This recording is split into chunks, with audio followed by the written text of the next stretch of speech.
What's going on, everybody? This is Bobby Shull, aka Big B, bringing you another episode of the Big B Mortgage Podcast. Today, I've got a really good friend of mine and special guest, Mr. Michael Task. Say hi, Mike. Hey, Bob. How are you? What is it? Special B? What do you call yourself? Big B. Big B. Sorry, man. Yes, Big B, not Special B. Special B. Special Big B. I'm not Special You're Big special, B. kind of. No, it's just Big B. You're baby. special. There you go. Yes. I try to be. Yes. So what's going on, brother? How you been? Good. It's good to have the first full week of 2018 started. I think last week still felt like people were on holiday. There was ice in Austin. People were slipping and falling. It was really mayhem. Oh, yeah. Tell me about it. Well, I mean, in the fact that we got two different times this season that it snowed. Actually, 3.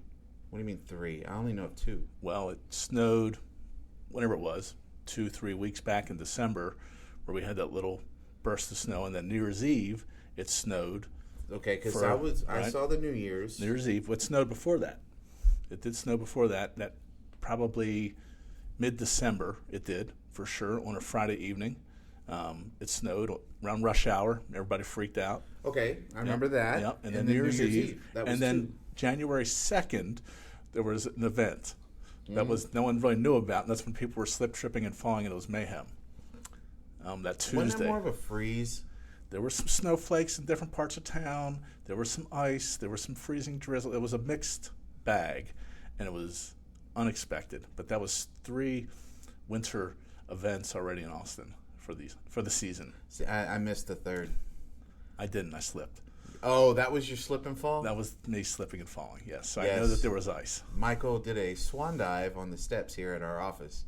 So it was quite eventful. I keep telling him he needs to go to the doctor and get checked out, but he's a typical dude, and he's like, nah, man. Nothing's broken. Nothing's broken. Just I can black and still blue. wiggle my finger. It's okay. Yeah, my mouse works. So My mouse works? yes. Okay. And so, as long as it's my left arm is the one that's injured, the left wing. So, Yeah. and I'm righty. And you're good to go? I'm good to go. Awesome, man. So, dude, how long have I known you, man? It's been, what, like 7 years, 8 years? Is it that long? 2011-ish. Yeah. Okay. Yeah, some point in 2011 we met. We So worked coming up together and obviously I don't expect you to know, but yeah, Michael and I used to work together at a former company before kind of coming back together here at Movement. Reunited. I feel so good. Oh, look at him singing, man. Dude, that's like a bonus. That is a bonus. That's yes. a bonus. Yeah, so we worked together several years ago at a former company, and you know, we both took different paths there for a while, and now we're back together. And I definitely wanted to get you on the podcast because, I mean, you are one of those guys that not only are you, and I'm going to throw a $3 word out, a plethora of knowledge, but you are probably the most informed or knowledgeable person relating to the specifics of condo lending that I have ever met in my career. I've been doing this for a while, as you know, Bob. You know, I've been in the mortgage business now. This will be my 24th year. Wow. And of those 24 years, almost 18 of them here in Austin. And of those 18 in Austin, a good 15 of those have been focused on doing condominium lending. And Wow. so back in the day when we were all brokers, including myself as a self-employed broker, you had to kind of dig in and learn it. Right. And that's what I did. And there was very few people that kind of wanted to do that. And it seemed to be a good idea at the time. And it certainly has paid off for me where we become kind of a wealth of knowledge. Like you said, a plethora and a kind of a go-to person, someone that's, you know, known to be a condo guy here in town locally. And and it's funny because, and I want to get to your story. I want you to tell your story, right? But one of the things before we get into that, it always cracks me up because I interview people and I talk to other LOs a lot, right? All the time, arguably. And I always have them say, or not always, but a lot of times I'll have people tell me like, yeah, man, I really want to get into condo, right? Like, man, I want to get into that condo. because they see everything that's going on. And a lot of times people think it's just downtown, but you and I both know it's not. But it's like maybe the sexy appeal of doing the high rises or whatever. Sure. Then they come in, then they dip their toe in that water, and they realize how much goes into doing condo. And they don't want to do it. And they don't want to do it. They don't want to do it. Yeah, they rethink the whole strategy, because lending on a house, a site-built home, or what have you, is completely different. It's a whole different set of requirements. So, what I wanted to do on this one is I want you to tell your story, right? But I also, I want to talk about, the ins and outs of the condo loan for maybe anybody who's listening to this who's maybe thinking of buying a condo or whatever the case may be. Sure. So with that, let's just jump in. And you're not from Austin, Texas. I'm not from You're Austin, like me, Texas. Right? You're an import. I'm an implant or an import or transplant, whatever you want to say. And I've lived in Texas for the better part of, and I guess I'm going to date myself here, but about 35 years. Yeah. And I'm still not even a Texan.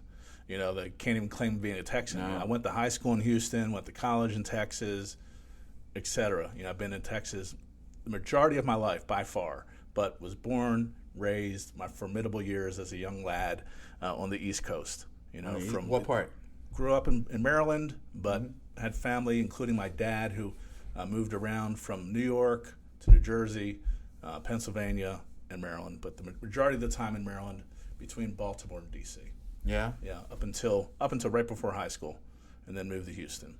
Why? Dad's job. Yep, same here. That kind of deal. Yep. Ended up in Texas, where all the engineers and all the petrochemical plants are and all that good stuff. He was an engineer, and that's where we landed. Then the 80s and the crash hit when I was in high school / college. Dad lost his job. There was 3 sons. I have 4 brothers. So I'm one of 5 boys. There was 3 of us in college at one time when Dad was unemployed.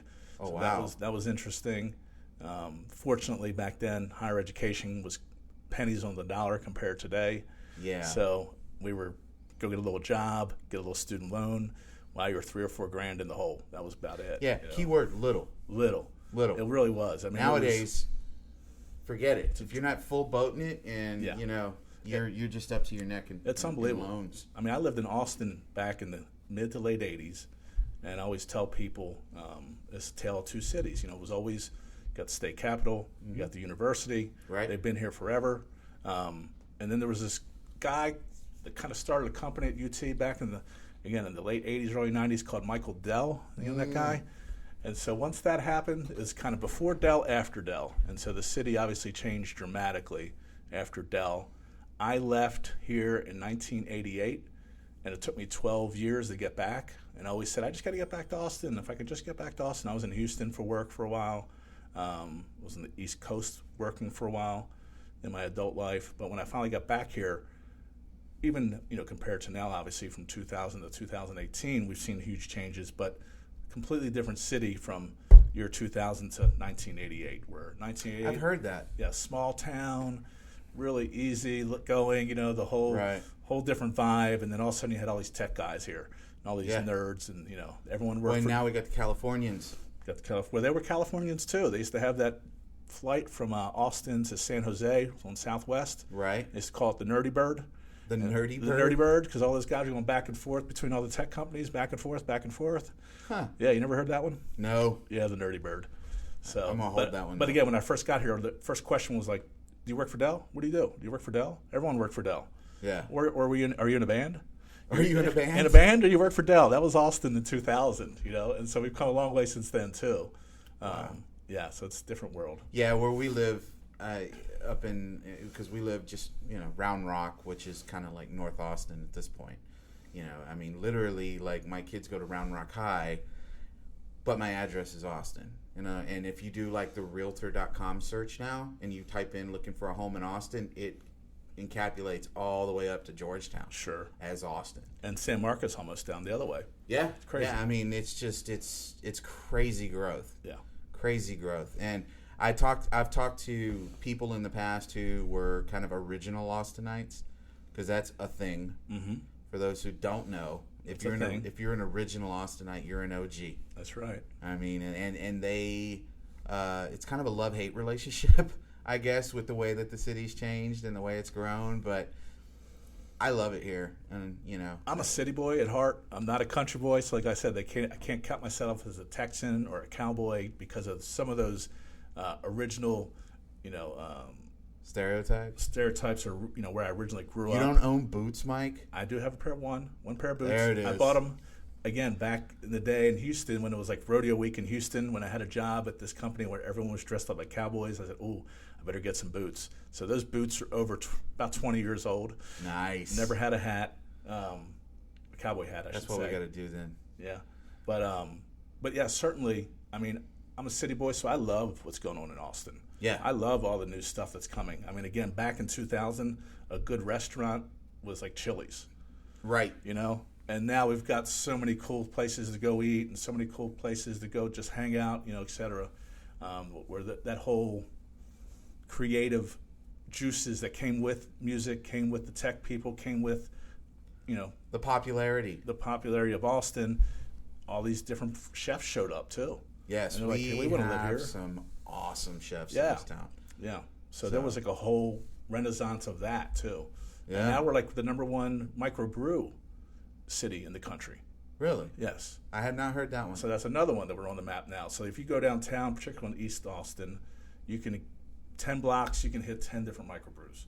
Dude. It's well, crazy. And not to mention, as far as spirits go, we have two of the, in my opinion, some distilleries, of the best vodkas being made right here. Yeah, it's unbelievable. So we've got everything covered now. We're good. And I like it. Yeah, I'm excited about it. So it's a good time to be in Austin. I always say, as far as what I do, as far as circling back to this whole condo lending thing, it's really good to be good at what you do. And I'm pretty good at what I do. Mm-hmm. And I know the information, like you said. I'm stay on top of it and make sure I know what's going on with the regulations, the guidelines, et cetera.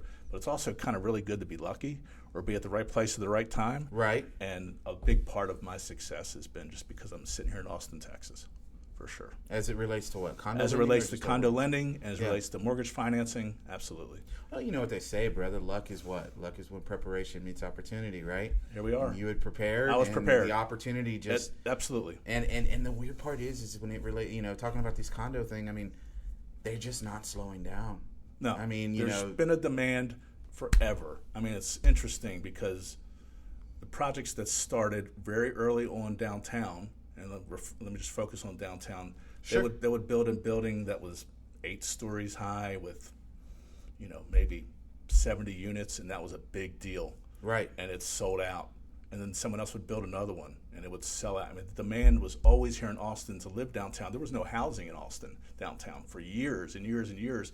So even before the explosive growth, the predictions, or I guess really the amount of housing that could be basically absorbed, was a tremendous amount already. It was just so underserved downtown that when they started building it, the demand just always exceeded the supply. And it didn't matter if the economy was up or down, they'd build it and it would sell. And so that's been the other, again, like I said, opportunity. Yeah. For sure. Well, and the one thing, one of the things that always surprised me, because I'll be honest, man, I knew how to spell condo, but that was about it before, you and I started working together. And now I by no means have all the information, but just what I've learned working with you, the way these projects work, the permits, the this, the that, the way people are buying these things before the ground is even broken. It's like, and yeah, they're not closing on the loan, but I mean, they're literally just, oh, that's what it's going to look like, and they have this virtual thing built out. Sure. It's like, oh, that's what it's going to look like. Cool, I'll take that. And it's like $800 to $1 million or whatever, or even more in some cases. It's crazy. It is crazy. Crazy cool. Crazy cool. Yeah, I mean, the pricing is certainly eye-opening. To say the least. You're like, whoa, take a little step back, and it's a lifestyle. People say that about a lot of different things. Living in a condominium is a lifestyle. You have to take into account that if you own a single-family dwelling, you're going to be paying for certainly more insurance. You're going to be paying for grounds maintenance. There's all these other things, utilities, etc. And when you start adding up all those things compared to a condo, and then you add up the condo fees, a lot of times at the end of the day, it washes out pretty good. Because I know most homeowners go, oh, I got the mortgage payment and the insurance and the taxes. I might have HOA dues for the neighborhood, to pay for the neighborhood pool, that kind of thing. Usually you do now. Right? You do. Yeah. But at the end of the year, oh my gosh, my air conditioning went out. Or oh my gosh, we got to call the plumber because the toilet's clogged. We got, all these different things. And so all those expenses added up over a 3-year, a 5-year, or 10-year period typically make a condo even out. Even though Really? people look, yeah, absolutely. Absolutely. Yeah. Okay. Yeah. So I mean, and maybe this isn't relative, but like $1 million house versus $1 million condo. You're saying that over time the condo is Cheaper. potentially cheaper? Yeah, as far as on an expense basis, yeah, absolutely. I mean, Wow. Absolutely. Yeah. I mean, you think about having to replace a roof or, again, replace an air conditioning system, that kind of thing after 10 years in a house, tens of thousands of dollars. That's true. Yeah. Yeah. So, absolutely. So it's certainly a different mindset. Right. And with the influx of a lot of people now from much bigger places or bigger cities where living vertical is more of a thing. It's common. Right. It's normal. Whether you're from New York, Chicago, San Francisco, Boston, it's not unheard of. It's normal to live in an apartment or a condo, that kind of thing. And for the same, probably cheaper, Right. In Austin than some of those cities that I just mentioned.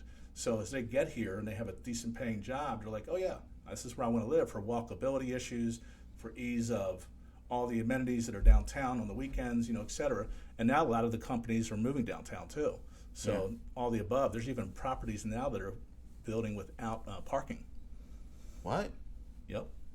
There's some buildings that are being proposed without parking because of rideshare, and they figure most people at certain age group and certain price points don't need a car, don't want a car.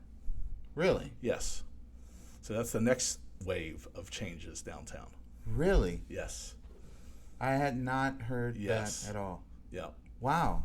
I mean, they say the future of car ownership is going to go away, and it'll be a luxury in the in our society in 20, 30 years from now, whatever that is, where everything's going to be a ride share, or you're sharing your car or whatever. You're going to park it, and it's not really your car. Oh, wow. You'll have that car in the garage for the Sunday drive, Right. but the day-to-day, you probably want to have your own car. Huh. Yeah. Well, and, like, for example, I know we got the train, right, that runs from Leander all the way to 6th Street convention or center, whatever it yeah. is. Yeah, the convention center. And I know that thing gets a lot of use, but wow. Ride share, and obviously you're referring more to like Uber and stuff like that, Yeah, right? absolutely. Mm-hmm. Wow. Even Okay. Car to Go, which is that basically monthly membership where there's these cars parked all around town. Yeah. And I've seen now they have Mercedes, BMWs, not just a little smart car, where you just pay a Oh, so they're upgrading. they the upgraded fleet. their rides, and so you pay a monthly fee and just go get the car and then take it to point A to point B, drop it, and move on down the road. Which is done. Done. Wow. So no gas, no insurance, no car payment. Oh man. Right? Starts again. Same thing with the condo theory. It's like, oh, I can condense my expenses. Well, and I've heard the stories, right? I've heard the stories from people who, like, let's say they lived in Cali, right? And they moved here, and it's like they're able to buy 5,500 square foot worth of house for what they paid 1,200 square foot Reverse worth of sticker house, shock. Whatever the case, right? Yeah, reverse sticker They shock. come with a big old sack So of they come nickels, in, and they're happy, and they're they like, look buy at the buy. Yeah, they buy the crazy McMansion or whatever, and then they turn around and 3 years later they're trying to sell it because, holy crap, one, to furnish a huge house, Property taxes, utilities, taxes, maintenance. those never go down, do they? They never, right. So cutting the grass, all those things. Yeah. Yeah, they start going, whoa, that's not what I was wanting to do. Dang. Yeah. So, take me back. How'd you get back here? How did you get into condos? Let me ask you When that. I moved to Austin, I was plugged into a little boutique brokerage that was very, very potent. That did a lot of business, and they had really a focus on that higher end type of borrower. And so again, on the very front end of anything that was going on downtown, we kind of had at least an angle on that, or at least an in on that. But also there was stuff over in, I say stuff, condos, resort type living that was around Lake Travis, Lago Vista. Okay. Where we were one of the only lenders who knew how to lend on some of those condos over there in Lago Vista. Okay, is that like that Steiner Ranch area too? No, on the other side, on the far okay. side. Okay. On the north side, North Shore. And so again, it was just one of those things where those opportunities presented themselves to me, and I was like, oh, I need to learn about this. And there was one individual downtown that I'd known since basically when I moved here, 2000, 2001, that had a vision. And he was just a sales guy, a realtor. And he says, I'm going to be selling downtown condos. And I'm like, which condos? What are you talking about? There was no condos at all. And seriously. And he was a young guy. And he says, well, there's a few over here and a few over there, where that was going to be his lifestyle. And that was where his belief was. And from day one till today, he's the number one, condo selling agent in the city. And so, yeah, I kind of strapped on to him a little bit at the time, and we worked on projects one after another that he got his hands on. And again, just became kind of a known entity of knowing how to do that stuff. And then the other spot that's also always been a condo kind of mecca or haven is UT, that West Campus area. So it's the biggest campus in the United States where there's not enough housing on campus for even the freshmen. So the freshmen don't even have to live on campus, which is highly unusual for a major college. And so on West Campus, which is basically right across the street from UT, which is all private land and private buildings, all condominiums. And so that was a micro economy. And so I know several guys that created their careers down there based on those students coming every year. Doesn't matter if the economy is good or bad. Every year the students show up. They want to go to school. Every year the parents got to find some place for those kids to lie their head down. And, so it's always been a market. And again, just kind of carved out a niche of learning it, knowing it, doing it over and over and over again. Just my name got out there. And then I just started getting invited, so to speak, to, here's the next project coming up. We want you to be involved with it. Can you help us? Because I would take the reins from the beginning with the developer or the attorneys that drawing up the declarations, the condo documents, and have them reviewed by the Fannie Mae lender or reviewed by the condo departments, that kind of thing, to make sure they conform to the guidelines, get the project approved, getting on the approved list and say, yep, we can do these loans now, that kind of thing. So getting projects approved, again, since the early 2000s. Wow. So, so really and truly just dug in. And the thing is, again, in lending, we have credit, right? We got collateral, we got title. So basically, then you got this whole homeowners association thing with the condo. Right. One extra thing, and it's significant. We always say, we're going to send that condo questionnaire out. The condo questionnaire has about 50 questions.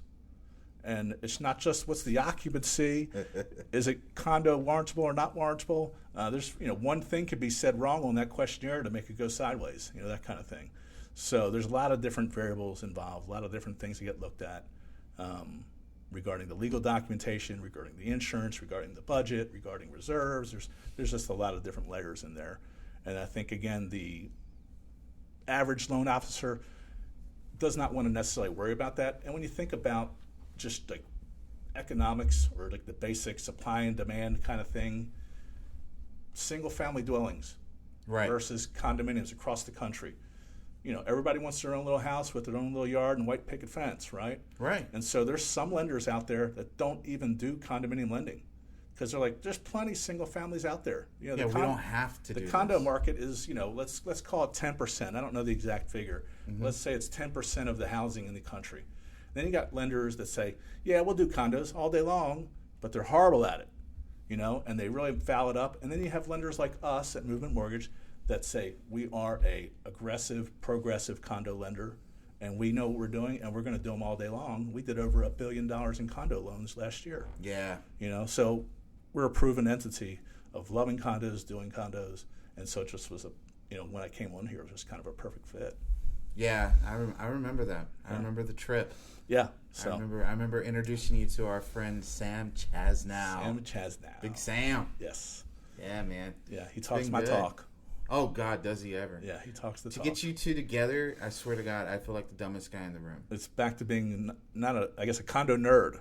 Dude, all what? of a sudden we're condo nerds. That's it. Hashtag condo nerd. Hashtag condo nerd. That's it. Yes. You just branded yourself. There you go. You're screwed. Yeah.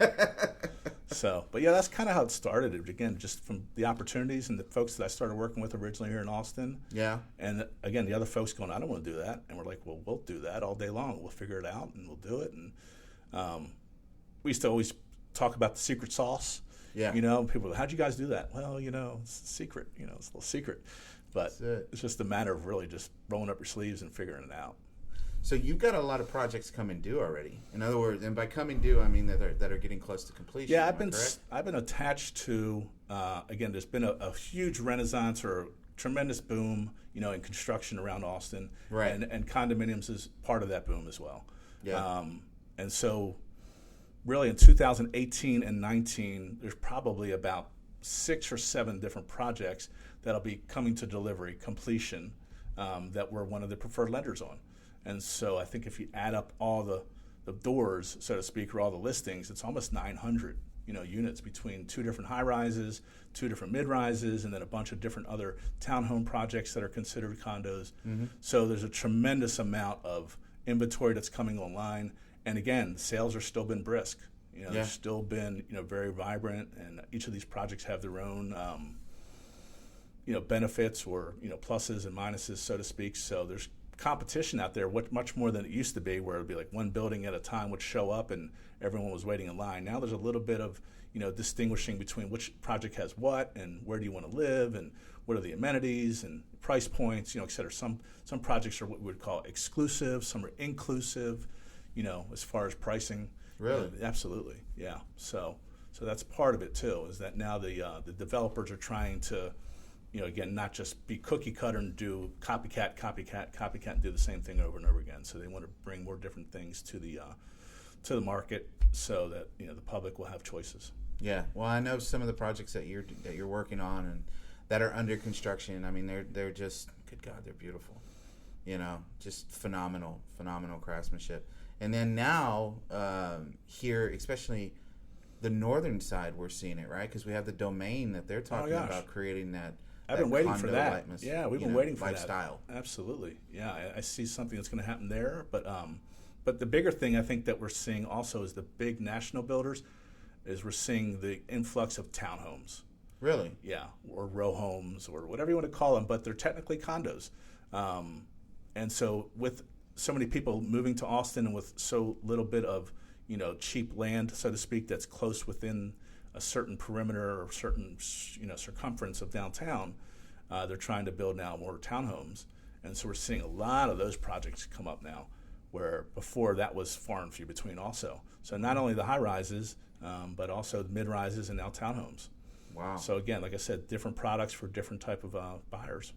Nice. Yeah. So those spread around east, south, northwest, all over town, from Lakeway to Round Rock to, down the east side, et cetera. So everywhere. So if someone is thinking about buying a condo, what should they be looking for? What's your top 5? Top 5. Okay, so I guess 2 different animals. Resale, meaning existing condominium versus a new construction condominium. Mm-hmm. For resale, you certainly want to look at and find out about the homeowners association. Okay. What is it fully funded or is it funded properly? What kind of insurance is there? How old is the project regarding, are there going to be any upcoming what we call special assessments? And what a special assessment means is in a condominium, let's say that the property is 15 years old. Gosh, that parking lot needs to be repaved. And everybody's got to pony up and throw a little money in there, special assessment over and above their HOA dues to make sure that the property stays up to snuff. So you want to be careful and find out about things like that on resale or older projects compared to new projects. Really and truly now with the changes in the lending laws and the way condominiums are looked at, most of the developers are fairly educated. They really have got their head on straight on how to set things up. And so a lot of these things that I'm talking about, you don't have to worry about as much as far as will they be fully funded and financed properly, will they be insured properly, those kind of things. But, I mean, really and truly, then it just comes down to preference. Again, do you want to be in a high-rise? Do you want to be in a mid-rise? Do you want to have 2 parking spots? Do you want to have no parking spots? Do you want to have a garage where it's a townhouse? There's all those other next-level things that you start looking at with regards to just a regular home purchase. Wow. Yeah. I mean, but again, some of the amenities can go as far as, they've got on, 24/7 doorman, concierge service, dry cleaning, pickup right in the, gym, trainers, chefs, you name it. I mean, they've got all those kind of things that you can have in certain buildings. I mean, you got the Four Seasons downtown that has a separate condominium building. Right. You got the W. I mean, you've got some really high-end luxury stuff that's pretty swanky.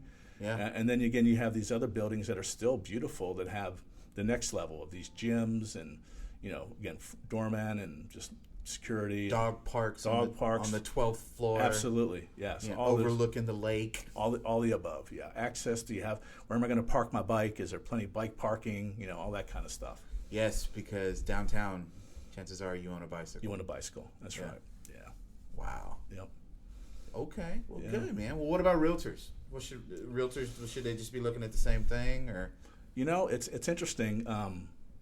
There certainly is a certain group of realtors that focus on selling condos, and they're more probably targeted or I guess concentrated to downtown brokerages. Right. But again, as we mentioned already, there's condos all over town. Sure. And so I find that the majority, just like lenders or loan officers, realtors don't have a high level of information or education on condominium for even a buyer or listing it, where you'll ask them certain questions and they don't have a clue. They just look at it as a piece of property to sell or a piece of property that there's someone to buy.